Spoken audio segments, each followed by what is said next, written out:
ಬಾಲಕ ರಾಮ ಜಾನಕಿ ರಾಮ ಹನುಮನ ಎದೆಯಲಿ ಸೀತಾರಾಮ ಬಿಲ್ಲನು ಮುರಿದ ಶಕ್ತಿಯ ರಾಮ ಶಬರಿಯ ಕಣ್ಣಲಿ ಭಕ್ತಿಯ ರಾಮ ಬಾಲಕ ರಾಮ ಜಾನಕಿ ರಾಮ ಹನುಮನ ಎದೆಯಲಿ ಸೀತಾರಾಮ ಬಿಲ್ಲನು ಮುರಿದ ಶಕ್ತಿಯ ರಾಮ ಶಬರಿಯ ಕಣ್ಣಲಿ ಭಕ್ತಿಯ ರಾಮ ಅಹಲ್ಯೆಗೊಲಿದ ಮುಕ್ತಿಯ ರಾಮ ಸೀತೆಯ ನಗಲಿದ ಶೋಕದ ರಾಮ ರಾವಣ ವಧೆಯ ಶಿಕ್ಷಕ ರಾಮ ದೀನರ ಪಾಲಿನ ಪುರುಷೋತ್ತಮ ನಮ್ಮಯ ರಾಮ ನಿಮ್ಮಯ ರಾಮ ಸೇರಿಯೇ ಆಗಿದೆ ರಾಮಾಯಣ ನಮ್ಮಯ ರಾಮ ನಿಮ್ಮಯ ರಾಮ ಸೇರಿಯೇ ಆಗಿದೆ ರಾಮಾಯಣ ರಾಮಾಯಣ ರಾಮಾಯಣ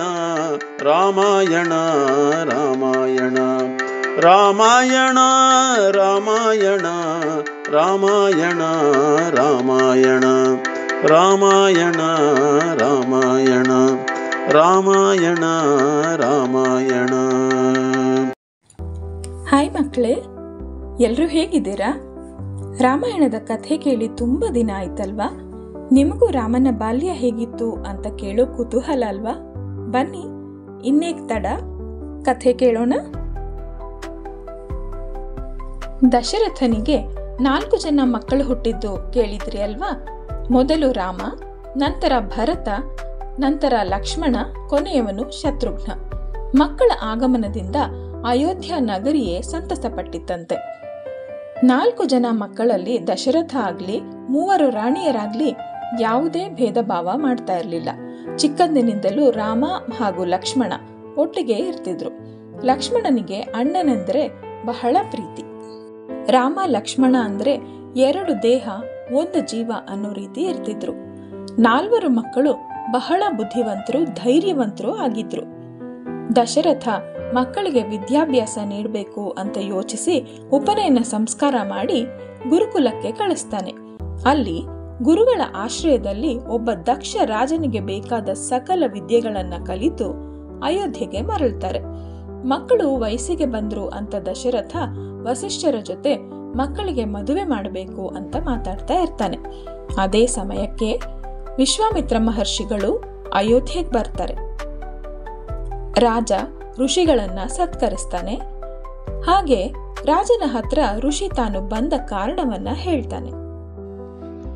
ದಶರಥ ಮಹಾರಾಜ, ನಾನು ಬಂದಿರುವ ಕಾರಣ ಎಂದರೆ ನಾನು ಒಂದು ಉನ್ನತ ಸಿದ್ಧಿಯನ್ನು ಪಡೆಯುವುದಕ್ಕೆ ಯಜ್ಞ ಕೈಗೊಂಡಿದ್ದೇನೆ.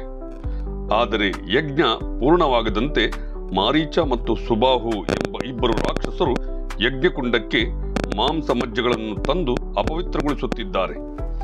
ನಾನು ಯಜ್ಞ ದೀಕ್ಷೆಯಲ್ಲಿ ಇರುವ ಕಾರಣ ಕೋಪಗೊಳ್ಳುವಂತೆ ಇಲ್ಲ.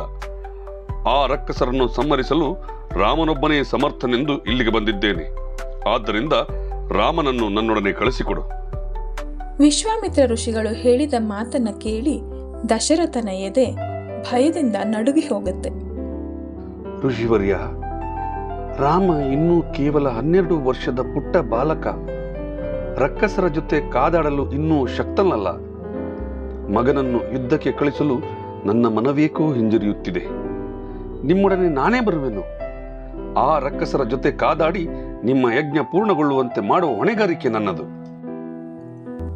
ರಾಜನ ಮಾತನ್ನ ಕೇಳಿ ಸ್ವಲ್ಪ ಕಟುವಾಗಿ ವಿಶ್ವಾಮಿತ್ರ ಋಷಿಗಳು, ಇಂತಹ ಮಾತು ರಘುಕುಲದ ರಾಜನಿಗೆ ಶೋಭೆ ತರುವುದಿಲ್ಲ.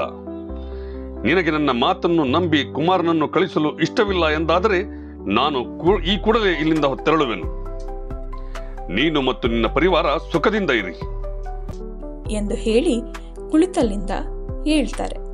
ಅವರನ್ನ ವಸಿಷ್ಠರು ಸಮಾಧಾನ ಮಾಡಿ ಕುಳಿತುಕೊಳ್ಳಿ ಎಂದು ವಿನಂತಿ ಮಾಡಿಕೊಳ್ತಾರೆ. ಮಹಾರಾಜ, ನೀನು ನಿನ್ನ ಧರ್ಮವನ್ನು ಬಿಡದೆ ವಿಶ್ವಾಮಿತ್ರರೊಡನೆ ರಾಮನನ್ನು ಕಳುಹಿಸಿಕೊಡು. ಋಷಿಗಳು ಎಲ್ಲವನ್ನೂ ಅರಿತವರು. ಅವರೊಡನೆ ರಾಮ ಸುರಕ್ಷಿತವಾಗಿರುವನು. ವಸಿಷ್ಠರ ಮಾತು ಕೇಳಿ ಋಷಿಗಳಲ್ಲಿ ತನ್ನ ವರ್ತನೆಗೆ ಕ್ಷಮೆ ಕೇಳಿದ ದಶರಥ ರಾಮನನ್ನ ಕರೆದು ಋಷಿಗಳ ಜೊತೆ ಹೋಗಿ ಅವರ ಆಜ್ಞೆಯನ್ನು ಪಾಲಿಸುವಂತೆ ಹೇಳುತ್ತಾರೆ. ತಂದೆಯ ಮಾತಿನಂತೆ ಅವರೊಡನೆ ಹೊರಡಲು ರಾಮ ಸಿದ್ಧನಾಗ್ತಾನೆ. ಸದಾ ಅಣ್ಣನ ಬೆಂಗಾವಲಿಗೆ ಇರುವ ಲಕ್ಷ್ಮಣನೂ ಸಹ ವಿಶ್ವಾಮಿತ್ರ ಋಷಿಗಳ ಜೊತೆ ಹೊರಡ್ತಾನೆ. ಸ್ವಲ್ಪ ದೂರ ಪ್ರಯಾಣ ಮಾಡಿದ ಬಳಿಕ ಸರಯೂ ನದಿ ತೀರಕ್ಕೆ ಬರುವ ಹೊತ್ತಿಗೆ ಸಂಜೆ ಆಗಿರುತ್ತೆ. ಕುಮಾರರು ಅಲ್ಲೇ ಸಂಧ್ಯಾವಿಧಿ ಮುಗಿಸಿದ ಬಳಿಕ ವಸಿಷ್ಠರು ಬಲ ಮತ್ತು ಅತಿಬಲ ಎಂಬ 2 ಮಂತ್ರವನ್ನ ಉಪದೇಶ ಮಾಡ್ತಾರೆ. ಈ ವನ 1000 ಆನೆಗಳ ಬಲ ಇರುವ ತಾಟಕಿ ಎಂಬ ರಕ್ಕಸಿಯ ಸೇರಿದ ವನ. ಈಕೆಗೆ ಮಾರೀಚ ಎಂಬ ಮಗನಿದ್ದಾನೆ. ಇವರು ತಪಸ್ವಿಗಳು, ಋಷಿ ಮುನಿಗಳಿಗೆ ಬಹಳ ತೊಂದರೆ ಕೊಡುತ್ತಾರೆ. ರಾಮ, ಇವರ ಸಂಹಾರಕ್ಕೆ ನೀನೇ ಸರಿಯಾದ ವ್ಯಕ್ತಿ. ಅದಕ್ಕೆ ನಿನ್ನನ್ನು ಕರೆದುಕೊಂಡು ಬಂದಿರುವುದು. ಗುರು ಆಜ್ಞೆಯನ್ನು ಪಾಲಿಸುವೆಯಲ್ಲ ಮಗುವೆ? ವಿಶ್ವಾಮಿತ್ರ ಋಷಿಗಳ ಮಾತನ್ನ ಕೇಳಿ ತಾಟಕಿಯ ಸಂಹಾರ ಮಾಡಬೇಕು ಅಂತ ರಾಮ ಮನಸ್ಸಿನಲ್ಲೇ ಅಂದ್ಕೊಳ್ತಾನೆ. ಸ್ವಲ್ಪ ಸಮಯದಲ್ಲೇ ಭಯಂಕರ ರಾಕ್ಷಸಿಯೊಬ್ಬಳು ಜೋರಾದ ಶಬ್ದ ಮಾಡ್ತಾ ಕೂಗ್ತಾ ರಾಮ ಲಕ್ಷ್ಮಣ ಇರುವಲ್ಲಿಗೆ ಬರ್ತಾಳೆ. ಅದೇ ಸಮಯಕ್ಕೆ ರಾಮ ತನ್ನ ಬಾಣವನ್ನ ಕೈಗೆತ್ಕೊಂಡು ಅವಳ ಕೈಗಳನ್ನ ಕತ್ತರಿಸ್ತಾನೆ. ಲಕ್ಷ್ಮಣನೂ ಸಹ ಬಾಣ ಹೂಡಿ ರಾಕ್ಷಸಿಯ ಮೂಗು ಮತ್ತು ಕಿವಿಯನ್ನ ಕತ್ತರಿಸ್ತಾನೆ. ಆದರೆ ಮಾಯಾಂಗಿನಿಯಾದ ತಾಟಕಿ ತಕ್ಷಣ ಮಾಯವಾಗ್ತಾಳೆ. ಆಗ ವಿಶ್ವಾಮಿತ್ರರ ಸೂಚನೆಯಂತೆ ಅಪೂರ್ವ ಶಕ್ತಿ ಹೊಂದಿದ ಬಾಣವನ್ನ ಪ್ರಯೋಗಿಸಿ ತಾಟಕಿಯ ಮಾಯಾವಿದ್ಯೆಯನ್ನ ಪ್ರಯೋಗಿಸಿದಂತೆ ರಾಮ ತಡೀತಾನೆ. ಆಕೆ ಮತ್ತೆ ದೊಡ್ಡ ಧ್ವನಿಯಲ್ಲಿ ಕೂಗ್ತಾ ರಾಮ ಲಕ್ಷ್ಮಣರ ಬಳಿಗೆ ಬರುವಾಗ ರಾಮ ತಾಟಕಿಯ ಎದೆಗೆ ಗುರಿಯಿಟ್ಟು ಬಾಣವನ್ನ ಬಿಡ್ತಾನೆ. ಆಗ ತಾಟಕಿ ಕುಸಿದು ಬಿದ್ದು ಅಲ್ಲಿಯೇ ತನ್ನ ಪ್ರಾಣವನ್ನ ಬಿಡ್ತಾಳೆ. ಅದೇ ಸಮಯಕ್ಕೆ ರಾತ್ರಿಯಾಗಿದ್ದರಿಂದ ತಾಟಕಿ ವನದಲ್ಲಿಯೇ ರಾಮ ಲಕ್ಷ್ಮಣರು ವಿಶ್ವಾಮಿತ್ರರು ವಿಶ್ರಾಂತಿ ಪಡಿತಾರೆ. ಸೂರ್ಯೋದಯ ಆದ ಕೂಡಲೇ ನಿತ್ಯ ಸಂಧ್ಯಾವಿಧಿಯನ್ನ ಮುಗಿಸಿದ ನಂತರ ಋಷಿಗಳು ರಾಮನನ್ನ ಕರೀತಾರೆ.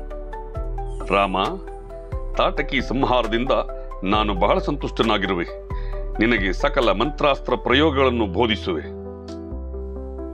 ಋಷಿಗಳು ಮಂತ್ರಾಸ್ತ್ರ ಬೋಧನೆ ಮಾಡಿದ ಬಳಿಕ ಎಲ್ಲಾ ಮಂತ್ರಾದಿ ದೇವತೆಗಳು ರಾಮನ ಬಳಿಗೆ ಬಂದು ಕರ ಮುಗಿದು ನಾವೆಲ್ಲ ನಿನ್ನ ಕಿಂಕರರಾಗುತ್ತೇವೆ, ನಮ್ಮನ್ನು ಅನುಗ್ರಹಿಸು ಅಂತ ಕೇಳ್ಕೊಳ್ತಾರೆ.